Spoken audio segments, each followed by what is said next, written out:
বন্ধুরা বড়দিনের শুভেচ্ছা জানিয়ে আমি আজকের ব্লগটা শুরু করছি। আর এখন বাজে বেলা 11টা। আর এখন আমরা কেক খাওয়া সমস্ত কিছু সবাইকে কেক দেওয়ার পর এখন চলেছি খাওয়া দাওয়া করে এই যে টোটোতে করে আমরা আমাদের এখানে ডন বস্কোর গির্জায় যাব।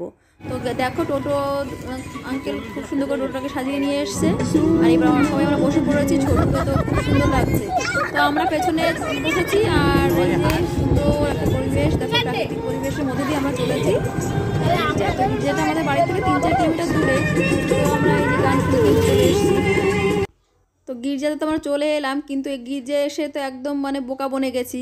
কারণ কি গির্জার গেট এই যে দেখো বন্ধ, কারণ হচ্ছে করোনার জন্য এখানে বন্ধ। তো সামনে দুটো দোকান বসেছে আর এইখানে একটা বাড়িতেই ছোট্ট করে সুন্দর করে সাজিয়েছে।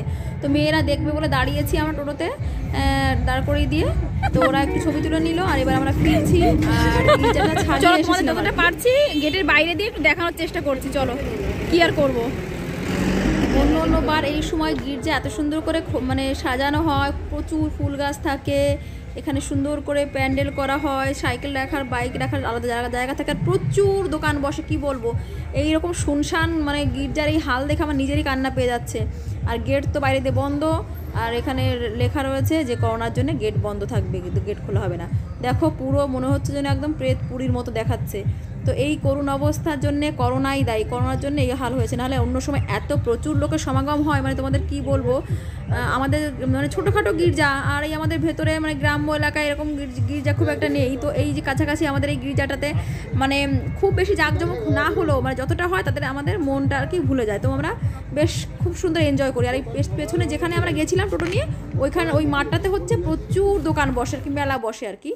তো এখানে দেখো কিচ্ছু নেই, পুলিশ দাঁড়িয়ে আছে যাতে লোকজন ভিড় না করে আর কি। ফাদার দাঁড় করিয়ে দিয়েছে, কারণ হচ্ছে এখানে লোকজন এসে ঝামেলা করতে পারে, সেই জন্য গেট খোলার জন্যে। তো এখানে দুটো মাত্র দেখো দোকান বসেছে। তো শুনশান একদম মানে এলাকা ফাঁকা। দেখো ছেলেটা অনেক কষ্ট করে ফুল নিয়ে এসছে বিক্রি করবে বলে, কিন্তু ফাঁকা নেই। আর এই যে আমি গেটের ওপর দিয়ে তোমাদেরকে দেখানোর চেষ্টা করছি আর কি পাঁচিলের। তো টোটো ওখানে বর বলছে চলো কি আর করবে ফাঁকা। আমরা না, যখন এসছি আর বন্ধুদের বললাম একটু দেখাবো, তো দেখো কিছুই আর নেই, মানে সেই সাজানো গোছানো ব্যাপারটা নেই। আর ওই যে গির্জার মেইন গেটটা ওইখানে হচ্ছে সুন্দর করে সাজানো হয় মূর্তি, তো সেগুলো তো তোমাদের দেখাতে পারছি না, কি করব। নিজেরই মন ভালো লাগছে না, কষ্ট হচ্ছে খুব যে এত কষ্ট করে মেয়েদের নিয়ে এলাম। তো মেয়েরা বলছে মা বাড়ি চলো, মেয়ের তো মন ভার মুখ ভার। দেখো এই সাইড দিয়ে একটু দেখানোর চেষ্টা করছে। এই যে অন্য সময় মানে এখানে এসে এত মানে সুন্দর ভেতরে ঢুকলে বোঝা যায়, তো বাইরে দিয়ে তো অত বোঝানো যায় না। আর এত রকম ফুল গাছ লাগানো হয়, এবার দেখো ফুল গাছও নেই, কয়েকটা সাধারণ গাঁদা ফুল লাগিয়েছে, আর কিচ্ছু নেই। অন্য বছর এত সুন্দর হয়, মানে তোমাদের আমি নিজেই হতাশ হয়ে গেছি, কি বলবো। তো তাও একটুখানি চেষ্টা করলাম তোমাদের দেখাতে। তোমরা তো মানে কলকাতা ওদিকে তো সমস্ত গির্জাগুলো খোলা আছে, যাই হোক আমাদের এখানে নেই। তো ফাদারের সিদ্ধান্ত, আর একটু কিছু করার থাকতে পারে। দেখো এখন খালি হাতে ফিরতে হচ্ছে, কি করব, কিচ্ছু করার নেই। মেয়েরা ওই যে টোটো বসে আছে, আর আমি গেটের বাইরে দিয়ে একটু ছবিগুলো তোলার চেষ্টা করছি। তো অন্যবার তো খোলে গেট, এবার খোলেনি, তো কি করব। করোনার জন্য এবার ফাদারের সিদ্ধান্ত নিয়েছে, মেনে নিতে হবে। তো মন খারাপ নিয়েই বাড়ি ফিরতে হচ্ছে, খালি হাতে যাকে বলে। তো গির্জার গেট এই দেখো এখানে শেষ হয়ে গেল। এবার আমি টোটোতে উঠে পড়বো। আর আমি বরকে বলছি তাহলে চলো আমাদের একটু নদীর ঘাটে নিয়ে চলো, নদীর ওখানে একটু নদীটাকে একটু ঘুরে দেখি। তো আমরা ফিরছি, আর যাওয়ার পথে আমাদের এই যে কাছেই কোদালিয়া নদী, যে নদীটা পার হয়ে আর কি আমরা আমাদের মানে বনগাঁর সঙ্গে আমাদের হেলেঞ্চা যোগাযোগ হয়, সেই সেতুটা যেটা আমরা পার হই, সেখানে নদীতে দেখো এই যে চলে এসেছি আমরা। এই যে নিচের দিকে নামছি আর কি, পেছন দিকটা দিয়ে নদীর। তো এখানে বাড়ির মধ্যে দিয়ে ঢুকবো, কারণ এখানে তো নদীতে যাওয়ার জায়গা নেই। তো এই বাড়িটার মধ্যে দিয়ে আর কি পাশ দিয়ে আমরা নামছি। তো এবার নদীর কাছে যাব। আসলে অনেক দিন ভাবছিলাম নদীর কাছে গিয়ে একটুখানি ছবি টবি তুলবো, বেশ ভালো লাগে নদীর কাছে। নদী দেখতে একরকম, আর নদীর কাছে যাওয়ার একরকম, তাই না, বেশ মজার। তো মেয়ে এই যে আস্তে আস্তে নিচু নামছি আমরা রাস্তার ওপর দিয়ে। তো এই তো রাস্তা, এই যে নিচে নামছি আমরা আস্তে আস্তে। আর এই নদীর কাছে চলে এসেছি। আঙ্কেল দেখো আগে রণ আঙ্কেল আগে চলে এসেছে, সামনে চলে এসেছে। আর আমরা ঘুরে জলের মধ্যে ভীষণ মজা হচ্ছে। আমি বরকে বললাম তুমি ফোন ধরো, আমি দৌড়াই। তো ভীষণ ভালো লাগে। এই যে দেখো কি সুন্দর নদী, আর জীবনে বলতো করতো। তো মেয়েদের নিয়ে এসেছি বলে উহু করতো, নানা করতো, কিন্তু মেয়েদের নিয়ে এসেছি, মেয়েও বলছে আমিও বলছি। তো বললো ঠিক আছে চলো, আজকে তোমাদের গির্জায় নিয়ে কিছু দেখাতে পারলাম না, তো চলো চলো আর কি করা যাবে। তো ও চলে এলো। আর নদীর এখানে না ছোট্ট ছোট্ট কি দারুণ প্রতিমা, তোমাদের কি বলবো জানি না দেখাতে পারবো কিনা। তো একটু চেষ্টা করব দেখাতে। তো খুব সুন্দর, মানে খুব ভালো লাগছে। দেখো এই যে ওপরে আমাদের সেতু, তো এই কোদালিয়া নদীটা এই যে এখানে দেখো, মানে এখন শীতের সময় তো নদীটা অনেকটা নিচে নেমে এসছে। তো মেয়েও চলে এসেছে, আর মেয়ে বলছে ভয় করছে যেতে। তো আমি বললাম না বাবা আয় দেখ। আর দেখো ছোট্ট ছোট্ট মাছ, তোমাদের খেয়াল করে দেখতে পাবে, দেখো ছোট্ট ছোট্ট পুঁটি মাছগুলোর এই যে নদীর মধ্যে খেলে বেড়াচ্ছে।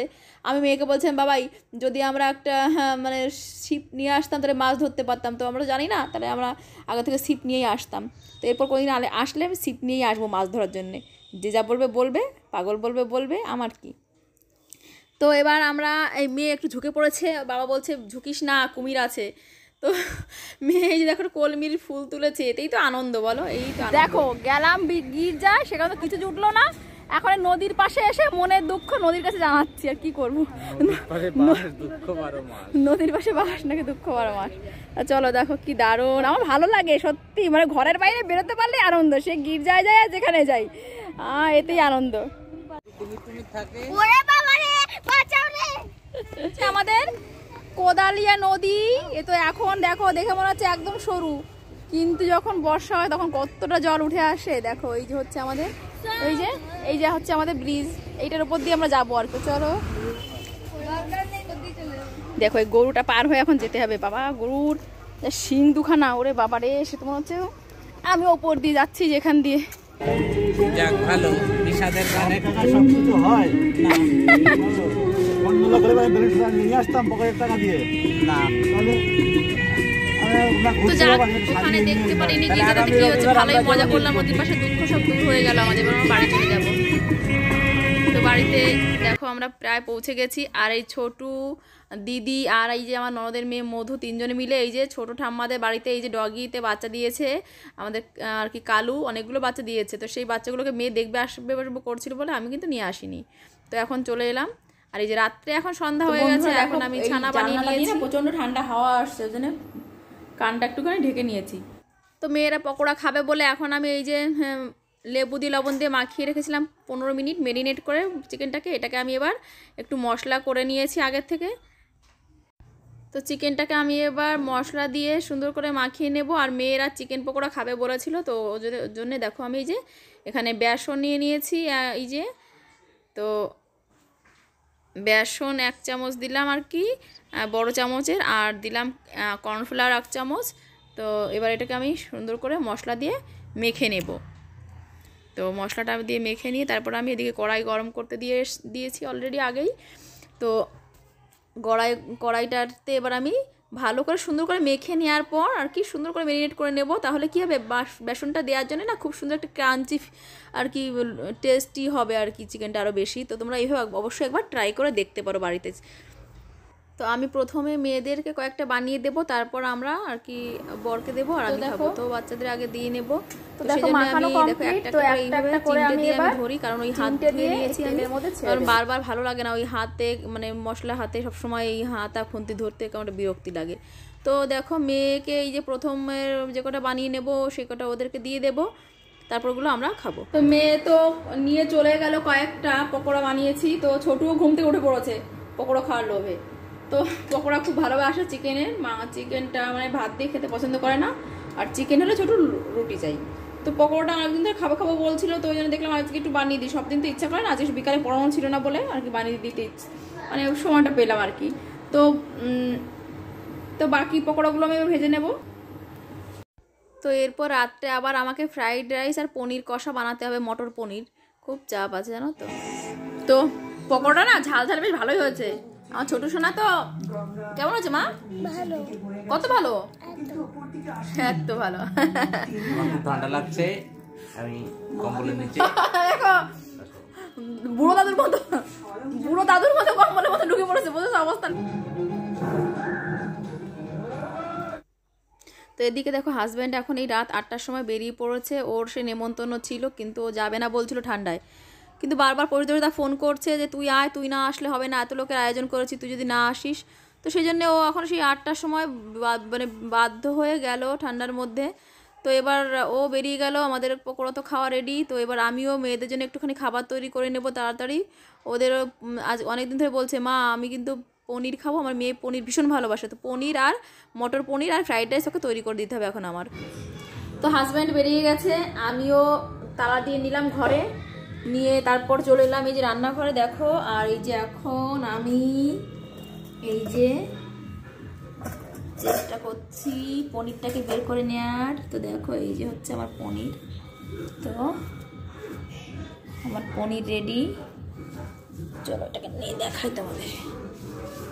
তো দেখো, তো আমি পনির আর খুব একটা বাড়ি থেকে কিনে অনেক দিন ধরে হলো পনির কিনিরা, বাড়িতেই প্রয়োজন হলেই তৈরি করে নিই। তো এইভাবেই আমি মানে অনেকে ভিনিগার দেয়, আমি ভিনিগার দিই না, আমি লেবু দিয়ে দিতেই মানে এই যে মানে ন্যাচারাল অ্যাসিড ইউজ করতে মানে পছন্দ করি আমি, কেমিক্যাল মোটামুটি সমস্ত কিছু গুছিয়ে নিয়েছি, এবার রান্নাটা আমি করবো। চলো, তো দেখো এখানে আলু আমি কেটে নিয়েছি ছোট ছোট করে, মশলাটা করে নিয়েছি, মটরও রেডি করা রয়েছে খোসা ছাড়িয়ে, এখানে পনির তো আগেই কেটে নিয়েছি, আর টমেটো কেটে নিয়েছি।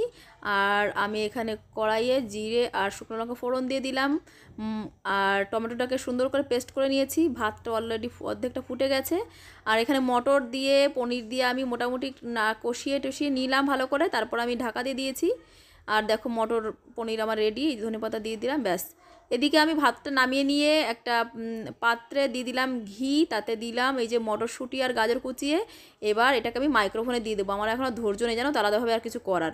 তো মাইক্রোফোনে দিয়ে আমি বসিয়ে দেবো, ব্যাস হয়ে যাবে। ওর বাবা থাকলে পরে একটু চাপ ছিল, বাবা যেহেতু অন্য জায়গায় নিমন্ত্রণ খেতে গেছে, এখন মেয়েদের আমি কোনো মতো দিতে পারলে ওরা বেশ সোনামুখ করে খেয়ে নেবে। তো মাঝে মাঝে আমি এটাই করি, গরম করে করার ঝামেলা আমি এটাই করি। তো দেখো আমার খাবার মোটামুটি রেডি। মেয়েরা তো ব্যস্ত হয়ে গেছে, অনেক রাত হয়ে গেছে, প্রায় 9টা বাজতে গেছে। আমরা তো এত রাত্রে খাই না, খাওয়া তো আগে খাওয়ার চেষ্টা করি। ঠিক আছে, তুমি জল খাও। তো এবার আমি রাইসটা নিয়ে যাব, আমি তো সাদা ভাত দিয়ে পনির দিয়ে খেয়ে নেবো, আর ওরা একটুখানি ফ্রাইড রাইসটা খাবে। তো আমি মাইক্রোওভেনে দিলাম, আমার আর ধৈর্য নেই সত্যি কথা বলতে, এত চলে আসবে এর মধ্যে, তারপর খেয়ে দিয়ে ঘুমিয়ে পড়বো।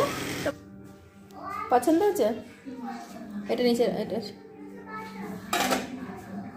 না গন্ধ হয়ে চলে এসেছি।